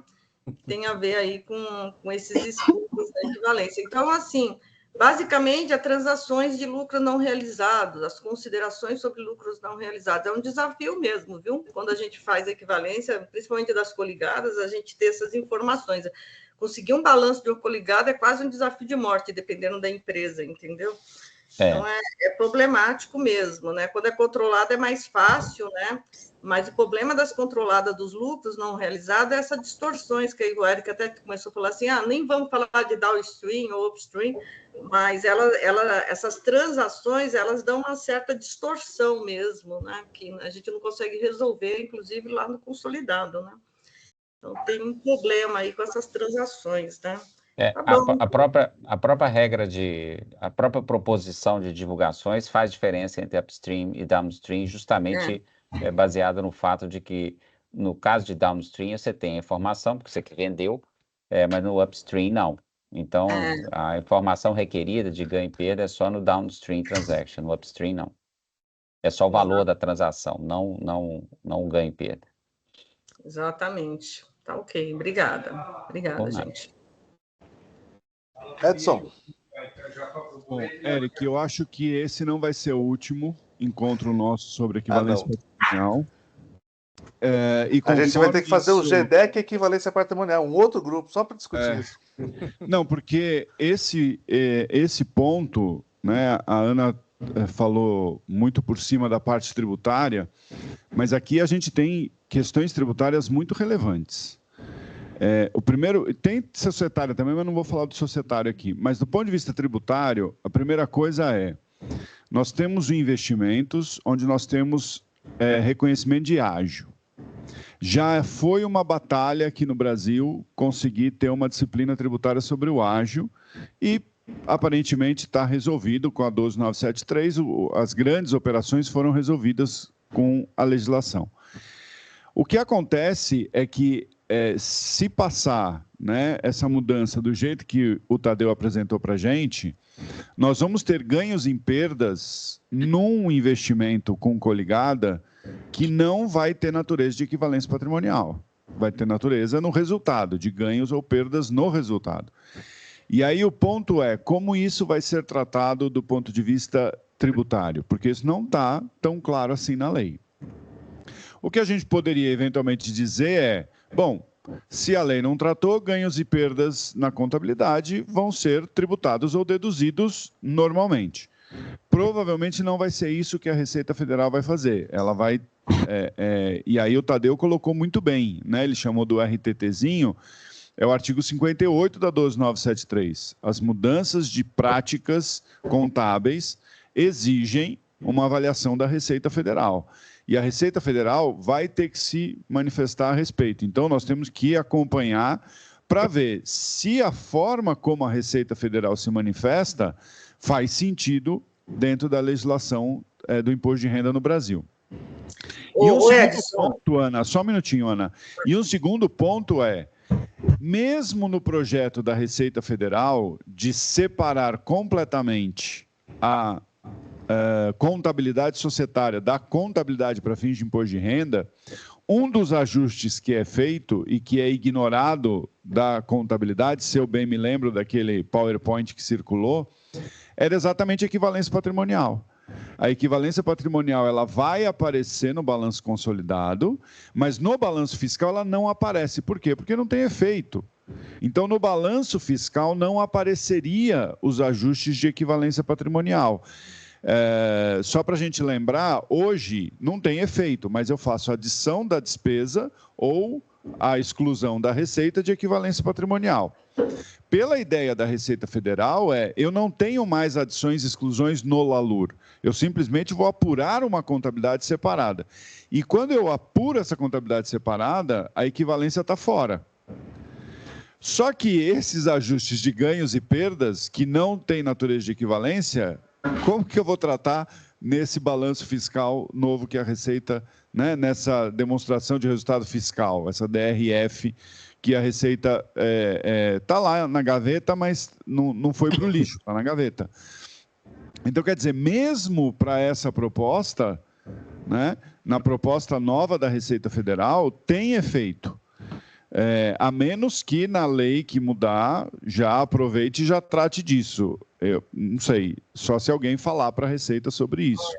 Então, mas tem os efeitos muito grandes. Então, com relação a essas transações da downstream e upstream, a Receita, ela tem, já orientou, está na Lei 12.000. Então, se você tem lucros não realizados, que geralmente é no downstream que dá efeito no balanço individual, né? Porque toda vez que você faz uma venda para controlado ou para investidas, aí umas coligadas, a gente elimina o lucro não realizado no balanço individual. Então, a 12.000 já fala, a 12.973 já fala para adicionar esse valor, né? A gente controla, que é uma diferença temporária, então tem um efeito aí nos tributos diferidos. E quando é na upstream, não aí é extra contabilmente, né? Então, na hora que você calcula a equivalência, expurga lá o valor não realizado. Então, ele não tem um impacto ali no balanço individual, que era... Eu lembro que quando saiu o CPC 18, na primeira versão, a gente eliminava tudo, tanto o upstream quanto o upstream quanto o downstream, era eliminado no balanço individual. Aí deu uma confusão, era uma confusão societária com os não controladores lá. Aí pegaram e mudaram novamente. Acho que o senhor Eliseu conhece mais essa história do que eu até, né? Mas aí tiraram. Então, na upstream ficou... extra contábil, que é justamente onde dava uma distorção no consolidado, porque na hora que a gente ia fazer essas consolidações, aí inicialmente dava um efeito no estoque, eu lembro, né? Porque a gente não conseguia fazer a eliminação dos não controladores, aí depois alteraram, fizeram uma eliminação lá direto na parte dos não controladores, mas mesmo assim o upstream ele sempre me dá um efeito ali, né? Que deu muita confusão, né? E do ponto de vista tributário, né, o downstream já está regulado, né? Então a Receita ela já se manifestou dizendo, ó, lucro não realizado afetou o balanço individual, adiciona, né? E fica esse perrengue aí dessa upstream que era o grande desafio nosso lá, que deu essas confusões que eu falei para o senhor Eliseu aí, que acompanhou melhor, tá? Até vou falar para ele comentar isso aí, porque ele que estava lá na lida disso aí. Rudá, você está de novo com a mão levantada? Sim, deixa eu só fazer alguns comentários. E até Tadeu, que eu não sei, acho que os verdinhos você colocou, mas talvez um deles eu acho que a gente até vai falar aqui na nossa carta, mas eu acho que talvez eu até discorde e queria até saber mais a opinião de todos. Primeiro ponto, Edson, uma coisa que para mim é muito importante desse dispositivo, e eu tenho razoável certeza que no Brasil a gente não faz, é contraprestação contingente. Então, eu tenho razoável certeza que numa aquisição de coligada isso não deve ser muito bem considerado. E acho que vai ser algo muito impactante e deixar claro isso na IS 28 é uma coisa que a gente está falando que é importante, como fazer. E aí, pensando até na contraprestação contingente, não é só essas diluições que o Tadeu citou, uma variação no liability da contraprestação contingente também vai resultado. E aí a gente está aqui até discutindo qual é o impacto da IFRS 18 com a contraprestação contingente. Acho que, na minha experiência do Brasil, isso aí vai ser... Tem outras variações, tem outros ganhos que não são único exclusivamente equivalência patrimonial que se relacionam com o coligado. E aí, nesse ponto, eu queria até, do seu ponto, Tadeu, na minha experiência, até numa aquisição, quando você aplica influência significativa, eu já tive várias experiências que as pessoas não aplicam PPA. Então, assim, uma das coisas que a gente até vai falar é que parece ser muito custoso você solicitar um PPA até para qualquer aquisição. Então, você comprou mais, você despendeu caixa e comprou mais 2%. Requisitar um PPA para estes 2%, eu acho que dificilmente, algo que a gente já não faz, talvez, para o seu primeiro exemplo, lá para os 20%. Eu tenho razoável dúvida se isso será algo que talvez seja uma oportunidade de negócio para alguns daqui, né? Se for para frente essa proposta, porque realmente é algo que eu prevejo que seria muito custoso. Não é na minha posição aqui falar sobre isso, mas acho que é um negócio que talvez valha a pena. E até perguntar para alguns, eu não sei se tributariamente é requisitado que você faça esse PPA para você conseguir abrir o ágio, mais-valias, qualquer coisa do gênero. Então, acredito eu que na prática isso não seja algo que as pessoas façam ou que seja uma rotina fazer até para pequenas aquisições de participação societária quando se tem influência significativa. Então, eu colocaria isso no vermelho, no meu slide. Para ter dedutibilidade da mais-valia e do ágio, você tem que fazer, porque está na Lei 12.000. Fala que é goodwill, tudo bem, a gente fala que é goodwill, eu não preciso ter dedutibilidade. Tudo bem, mas a gente está falando 1% de participação, ter a dedutibilidade e pagar um honorário de 500 mil no PPA... não vale a pena, concordo, porque aí a própria norma de contabilidade já prevê, se o custo é maior do que o benefício da informação, nem vai gastar com isso, né? E também, do ponto de vista tributário, ninguém vai correr atrás de gastar mais para não ter dedutibilidade de valor irrelevante, né? Então, é uma lógica do bolso da gente, né? Financeira mesmo. Isso está no radar, isso está no radar do time do projeto, especialmente quando você fala de aquisições menores, né? Eu acho que aquisição maior, eu acho que é complicado não ter que fazer. Como eu falei, dependendo da prática contábil atual, não tem efeito. Então, se alguém não fazia, aí passa a ter que fazer, aí naturalmente tem efeito.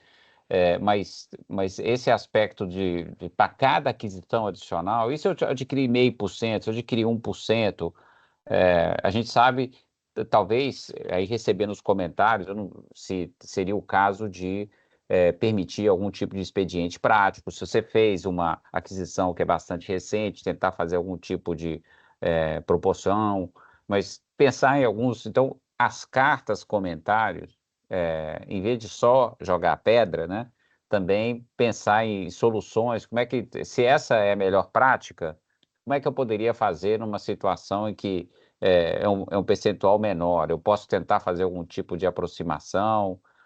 Eu lembro que quando a gente... Eu estou talvez viajando um pouco aqui, mas quando a gente tem diferença de data, quando a gente usa um balanço defasado em 60 até 90 dias, eu acho que a lei fala, né? Você pode utilizar o balanço defasado, mas ainda assim você tem que dar uma olhadinha para ver se não aconteceu nada ali nos 30 dias que você tem que considerar. Então, coisas desse tipo, entendeu? De expediente prático, do tipo assim, não, você pode fazer, mas dá uma olhada se não aconteceu nada.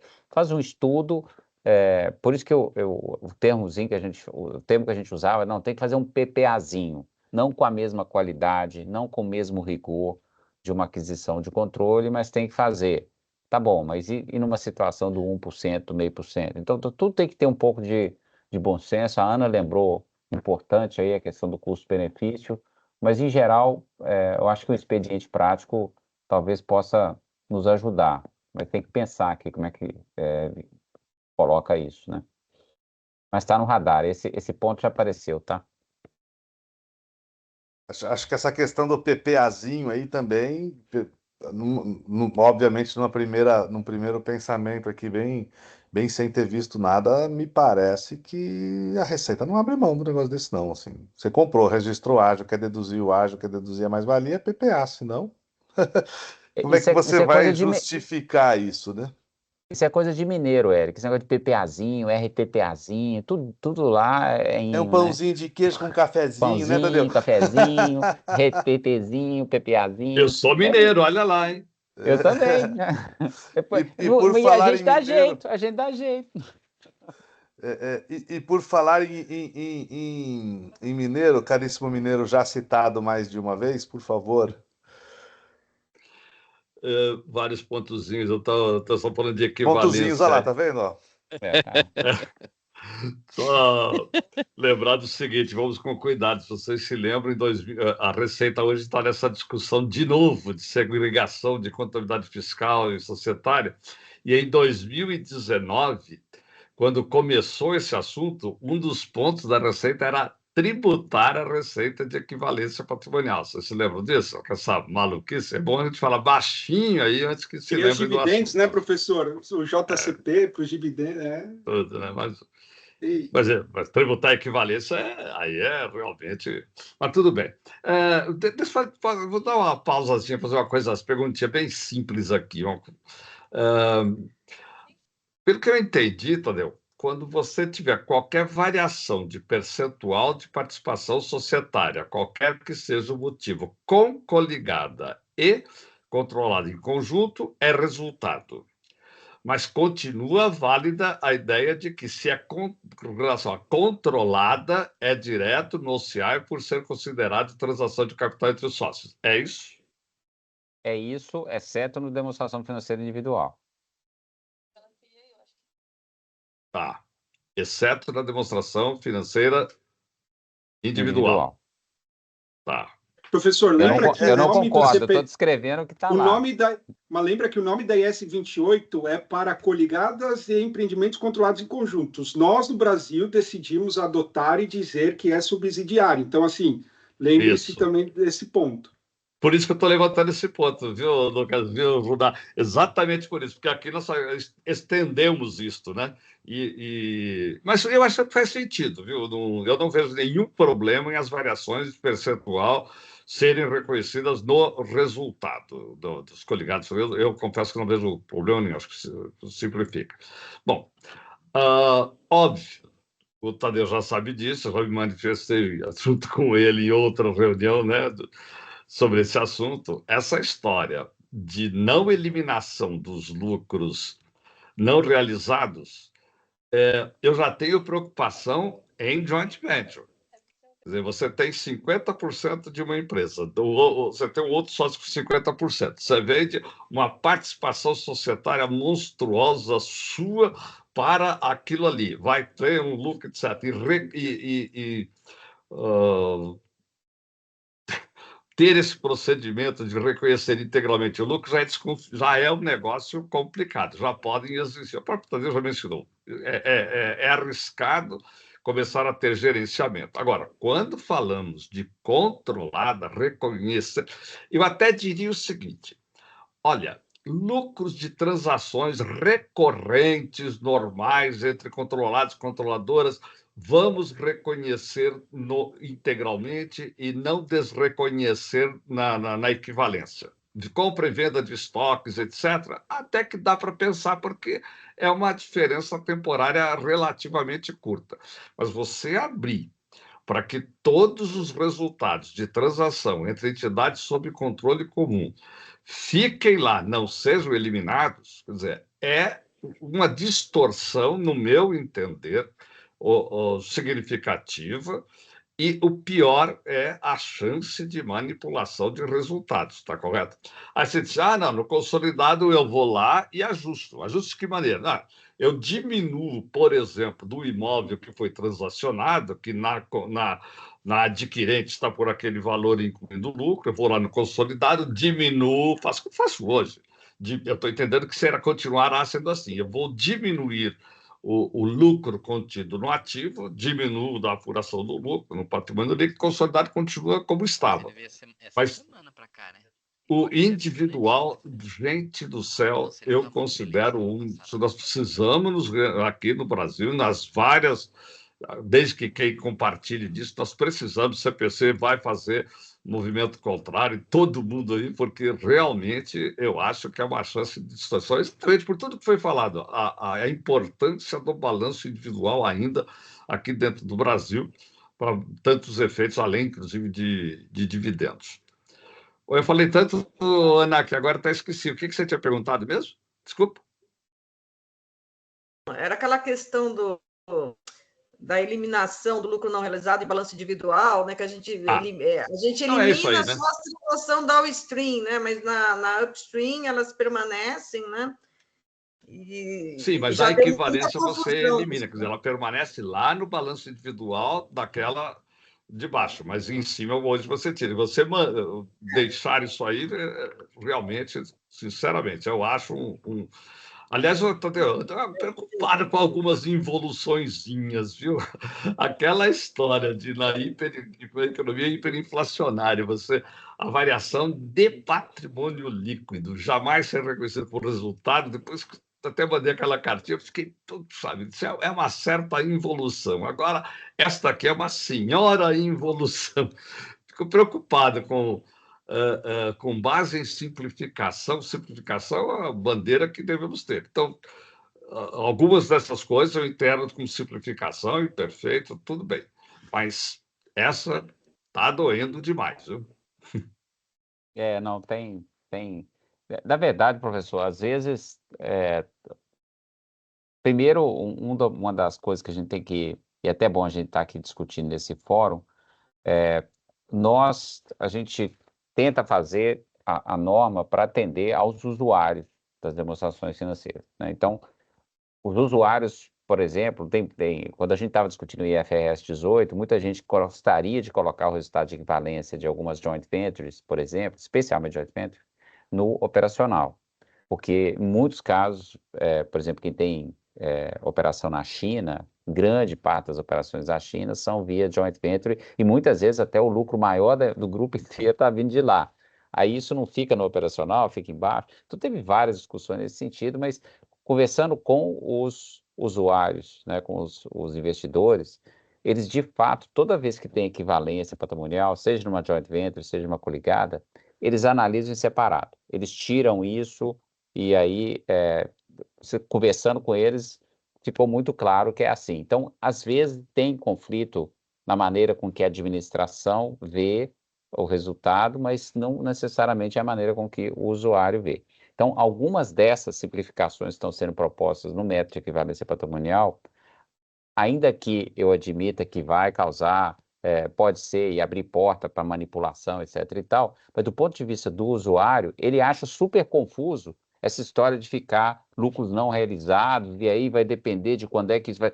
Para ele, é um negócio, ele não faz esse acompanhamento, ele olha ali e acabou, isso é coisa de contador. Então, às vezes a gente tem esses conflitos, em alguns casos, a gente precisa educar o usuário, o investidor, explicar para ele, etc. e tal, dar um nível de divulgação que permita a ele fazer os ajustes que ele precisa fazer, mas é um trabalho grande para isso, ele tem que ficar olhando lá atrás para ver o que ele fez, o que ele tem que ajustar. Eu consigo entender essa dificuldade do usuário, mas a relação do que a gente faz e põe na norma para ajudar o usuário passa pela análise do custo-benefício do preparador, em vários aspectos, não só na parte da preparação da informação, mas no impacto tributário, no impacto, que o pessoal não gosta de falar nisso lá em cima, né? Mas impacto tributário é alguma coisa importante também, a gente tem que considerar. Impacto societário, questão de litígio, informação que seja comercialmente sensível. Então, tem um monte de coisa que, aí sim, a turma do deixa disso, né? A turma dos preparadores ali, analisando o custo-benefício, eles trazem para a mesa e tentam argumentar. Então, é importante, às vezes, chamar a atenção aí que a gente também tem um foco muito forte em atendimento às necessidades dos usuários, né? Dos investidores. Tadeu, talvez então seja o caso da gente inverter. Vocês que estão aí não usam balanço individual? Não usam?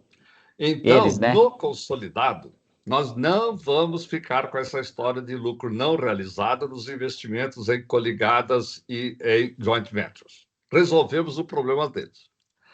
Eles ao falar em resultado controlado, eles não usam realmente balanço individual. Só que no Brasil, nós usamos. Então, vamos falar para eles: olha, deixe que nos balanços, nas transações entre entidades sob controle comum, fique a figura do lucro não realizado, já que vocês, usuários aí fora, não têm preocupação com o balanço individual. Só que daí os usuários aqui dentro do Brasil, trabalhar com os balanços individuais, eles vão, desse jeito, eles já vão menosprezar completamente a equivalência. Daqui a pouco a gente vai concluir que o melhor é acabar com a equivalência de uma vez, né? Não, tem gente que prega mesmo que não deveria existir equivalência, mas o IAET 27 já é uma aberração da natureza, né? Porque uma norma que permite você usar custo, equivalência ou fair value, qual que é o princípio?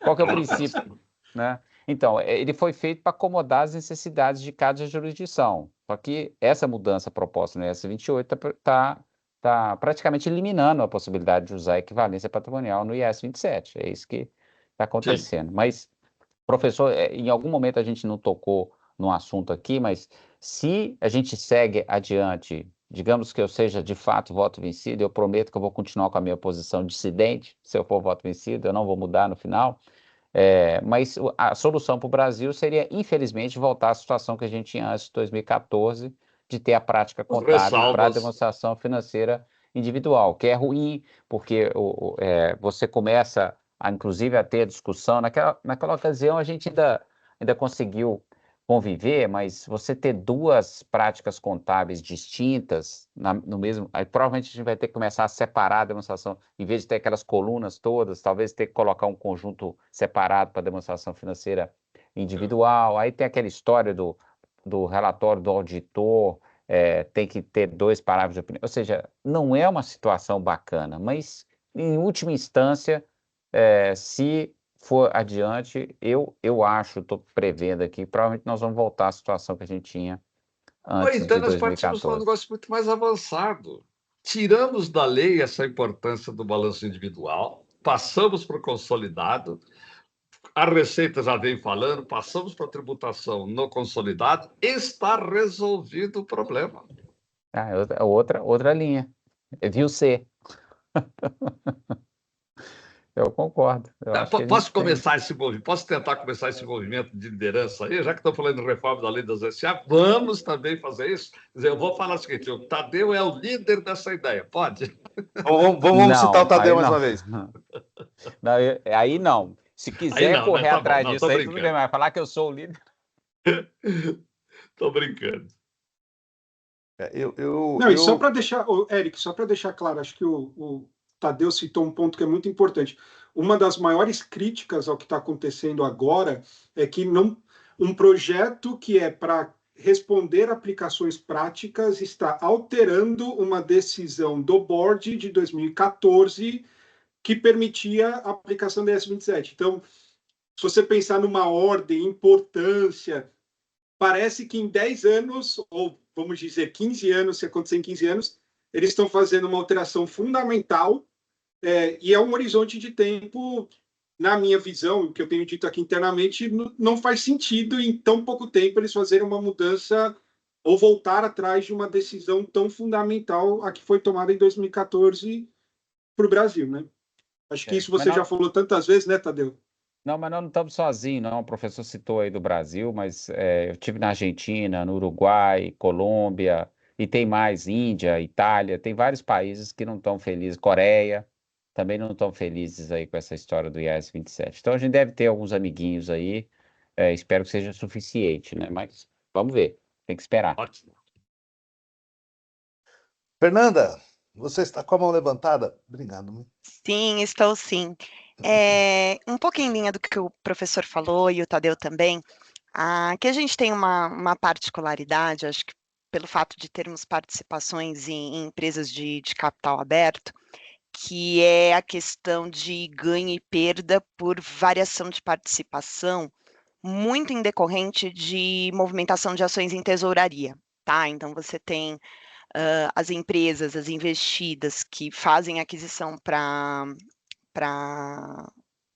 sua tesouraria, até para elas fazerem frente a planos de LP e tudo mais, e aí a gente acaba tendo aí variações de participação por conta disso. este tipo de variação de participação por movimentação de tesouraria também iria para o resultado, né? Hoje a gente até tem aqui dentro de casa, hoje isso já acontece, e aí a gente já teve aqui discussões com os auditores se isso é patrimônio, se isso é resultado, mas eu queria ver se vocês, nesse aspecto, teriam alguma tratativa diferente quando essa variação for por aquisição de ações em tesouraria. Não, excelente pergunta, Fernanda. Essa pergunta já veio numa outra discussão que nós tivemos aqui na Europa. Alguém fez exatamente essa pergunta e depois de várias indas e vindas eu percebi que especialmente o time do projeto também não respondeu. Porque na realidade você começa a pensar qual que seria o impacto. Se você falar que a compra de ação em tesouraria vai para o resultado, você vai assim, será que isso não vai contra o conceito de transação com acionista? Não teria que ir contra o patrimônio, né? E se a compra da ação em tesouraria, você compra e cancela, porque ele tem os impactos todos lá, na teoria você continua com uma participação equivalente, vamos dizer assim, né? Você só saiu ali, mas dentro do patrimônio líquido é uma transação com acionista. Eu só posso responder o seguinte para você nesse momento. Essa pergunta foi feita e o time deu uma enrolada e não conseguiu responder. Mas o que ficou na minha cabeça foi de que se essa é uma transação com um acionista, porque é a empresa que está fazendo, não é o acionista contra a empresa. A empresa decidiu fazer a compra da ação em tesouraria. Eu não sei se o fato da ação ter sido nesse sentido e não no sentido contrário, se isso muda a característica de ser uma transação com acionista. Mas o professor já está levantado aí, já deve ter experiência, discutido o assunto. Não, é transação direta de capital com os sócios. Isso daí não faz. Inclusive, isso aí que eu saiba não está sendo mudado, né, Tadeu? Acho que é na consolidação, né, na norma de consolidação, que está lá, as transações de capital entre os sócios que produzem essas variações não podem ir. Ação em tesouraria, por definição, eu diria até legal no caso brasileiro, mas no mundo inteiro, né? Isso aí não é totalmente contra tanto que os ganhos e perdas das ações de tesouraria com negociações também são patrimônio líquido, então nada disso poderia afetar o resultado, na minha opinião. Nesse próprio fórum que a gente estava discutindo, começou a pipocar um monte de situações que aí o próprio time falou assim, gente, é bom colocar isso nas comment letters, dar um exemplo, por exemplo, share-based payment, tem vários outros stock option, né? Vários outros aí que talvez, porque pode ser que a gente vai discutir um assunto que não foi endereçado nesse amendment. Tem várias questões práticas que, por alguma razão, analisando os princípios, elas ficaram de fora mesmo dos amendments, né? Então, aí hoje vem alguém com uma pergunta, não, essa pergunta a gente olhou lá atrás e falou assim que o que a gente teria que fazer de alteração na norma vai além do escopo que a gente está propondo, por exemplo, né?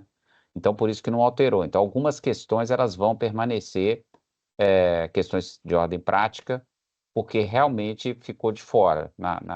Houve, inclusive, se bobear, essa pergunta veio e a conclusão foi para deixar de fora, não vamos entrar nessa seara, porque a gente teria que rediscutir outros aspectos. Mas o seu ponto procede, eu sei que deve ser bastante relevante para vocês, mas, aliás, tem vários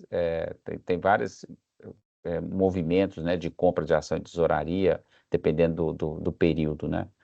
Então é um tema relevante, mas eu acho, talvez esteja fora do escopo, de fato, da norma, mas o time do projeto recebeu essa pergunta e está lá para tratar.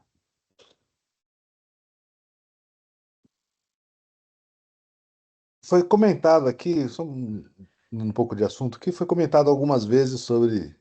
aliás, o começo da fala do Tadeu foi: não estamos tratando se devemos ou não manter ou excluir a equivalência patrimonial.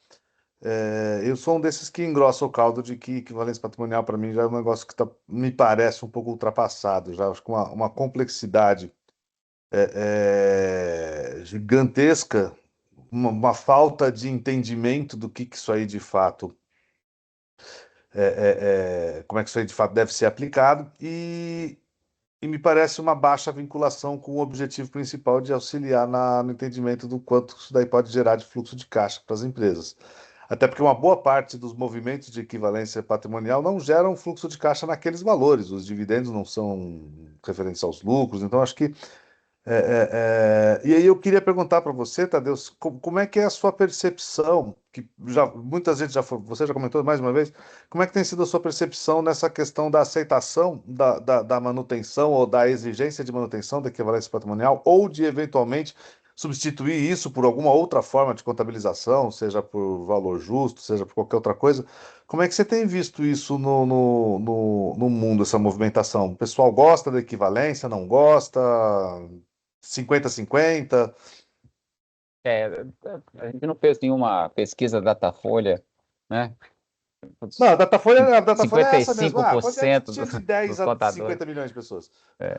Não, mas a gente não fez.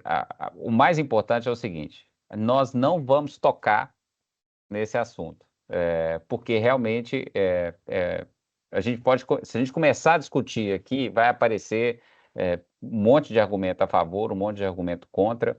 Eu me recordo de uma das reuniões, o Bob, que é um dos board members, ele fez um comentário, ele falando assim, não, porque aí ele basicamente empurrou para o valor justo. Aí eu falei assim, não tem problema nenhum. Então vamos tirar o custo do IAS 27, né? Como é que você deixa custo e aí a equivalência não pode ficar? Então, qual que é a melhor maneira se você tem um investimento, uma das coisas que a gente alterou aí, o Rudá estava falando das várias alteraçõezinhas, né? Uma das coisas que a gente tirou lá da norma foi o conceito de significativo e prolongado, né? Como indicativo de impairment, indicador. E aí tem algumas discussões dizendo assim, não, é importante. Aí quem defende que é importante manter esse significativo prolongado, porque ele enxerga aquele investimento naquela coligada como um investimento estratégico. Será que um investimento estratégico ele teria que ser tratado a valor justo? É a mesma coisa que você mora num apartamento, você não quer vender o apartamento. Eu gostava de dar esse exemplo quando a gente falava do tal do modelo de negócio do IFRS 9. O que é o modelo de negócio do IFRS 9? Isso é fácil de explicar. Você está no elevador, né? Aí você está saindo da sua casa, indo para o trabalho, no elevador, entra o seu vizinho ali, 2, 3 andares de baixo, ele entra e fala assim, nossa, você viu quanto é que está valendo o apartamento nosso? Você vira para ele e fala assim, não quero saber porque eu não vou vender, né? Então esse é o modelo de negócio, mas aí ele provavelmente estava interessado, então para ele o valor justo era importante. Então esses conceitos se o investimento é estratégico, não é estratégico, até que ponto que isso não deveria influenciar no método de avaliação. Então o método de equivalência, ele é uma aproximação ou não é uma aproximação de uma consolidação equivalente a uma consolidação? Por que então as subsidiárias não são a valor justo? Então, esse é um terreno que é complicadíssimo e o projeto seria muito maior do que esse que nós estamos fazendo aqui. Esse projeto é um projeto de targeted, né, de questões práticas e propositadamente não foi tratada a questão sobre o método de equivalência patrimonial, os fundamentos, o que significa. Né? E não tem nenhuma previsão de discutir isso. Não.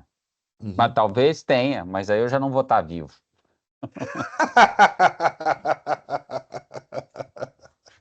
Isso aí é muito bom, Tadeu. Acho que você falou uma coisa que quando a gente chegou e falou assim, olha, legal, vocês têm essas aplicações práticas, mas a gente tem uma lista de outros 15 pontos que a gente queria discutir com vocês. Eles falaram, coloca tudo que tem agora, porque é muito difícil a gente reabrir essa discussão no próximo Agenda Consultation, porque o Tadeu explicou, né, que isso veio do Third Agenda Consultation. Acho que é muito difícil no Fourth Agenda Consultation Equity Method aparecer de novo e ser considerado qualquer projeto sobre isso. Então, talvez lembrar é uma boa... a Agenda Consultation de 2015, né? Nós estamos quase exato, 10 então anos, a gente já está 9 anos. Ele sai da prateleira, entra na fase de pesquisa. Então, esses projetos maiores, eles são projetos de 10 anos no mínimo, né? Então, por isso que eu não estou preocupado, Eric. Justo. Tá certo. Edson, você tem algum comentário que você queira fazer aí? Não sei se você está ouvindo a gente aí, se você está judiando do pessoal. Maltrata eles, fala que vai cair na prova, é assim que funciona. Mas eu É só, a última deixa eu aula só. hoje. Agora já Eu tá preciso fazer. acabando. Não, daqui Preciso fazer tudo um bem. hard Eu acho que stop. até pelo. Desculpa, Tadeu. Não, eu preciso fazer um hard stop em 5 minutos aqui, porque. Não, mas a gente faz, isso aí Não, não, é a gente nossa faz, praxe gente. também. Não, daqui tudo bem, Eric. Pode concluir. A única coisa que eu reclamo é que antes tinha pão de queijo. Eu não recebi nenhum pão de queijo aqui. Sempre eu ia no GDEC, era 8 horas da manhã, pelo pão de queijo, hein, Edson? Tô esperando meu pão de queijo, cara. Não, tá aqui do lado. Você é que não tá aqui. O que vocês não sabem é que a Vanessa e o Edson, quando eles começaram com o GDEC, o pão de queijo era, na verdade, o que eles usavam para atrair as pessoas. Depois que. Pô, 8 horas da manhã, era 8 horas da manhã. O importante ali era realmente, de fato, o pão de queijo. Pão de queijo. Tadeu, você quer fazer só algumas palavras de encerramento, algum wrap-up, alguma coisa? Não, então, só de novo agradecer a oportunidade. Eu acho que esse fórum aqui do GDEC ele é muito relevante, poder ter essas discussões pensando em todos os efeitos de uma maneira mais abrangente, não só contábil, mas societário, fiscal. Ele é local, mas ele é importante para a gente entender o contexto. Então, agradeço demais, foi muito rica a experiência. E fico à disposição quando a gente tiver outros temas que sejam relevantes, especialmente dentro do contexto do GDEC, para discutir, né? A Ana falou da Receita querendo mexer com equivalência, acabar com a equivalência, considerar a tributação no grupo. Eu até pensei, pô, quem sabe ele também não começa a tributar a moeda funcional, né, em vez do real. Aí ia ser bom demais, porque essa história do imposto de renda diferido no IAS 12, para as diferenças quando você tem moeda funcional distinta, sempre foi um problema, e a gente sabe aí que algumas empresas brasileiras têm moeda funcional dólar, né? Na Argentina, então, é complicadíssimo lá. Aqui agora a gente tem, acho que a Wilson Sanz publicou também esse ano em moeda funcional dólar, né? Agora tem duas. Não, tem mais. Tem mais? É que o pessoal tem vergonha. Eu não me lembro de ter visto outras. Tadeu, a gente que agradece a sua participação, a gente sabe como a sua agenda é corrida, né? Aí um cidadão do mundo aí no IASB, então a gente sabe que você mora mais no avião do que em qualquer outro lugar. Tá sempre para lá e para cá, e para a gente é realmente um prazer poder discutir contigo, e a gente, como sempre, sai com mais problema do que solução. Acho que uma das coisas boas do GDEC é que a gente sempre sai com mais dúvidas do que a gente entra, e isso é bom, porque a gente aprende, a gente consegue evoluir. E seja sempre bem-vindo, e sempre iremos perturbá-lo para voltar aqui. E mais uma vez agradecer a presença de todos, mais uma discussão de alto nível. Professor Eliseu, mais uma vez, sei que a gente demora para se encontrar, mas quem sabe em breve. Obrigado, gente. Mais uma vez encerramos. Obrigado, pessoal, em geral. Obrigado, gente. Valeu. Até a próxima.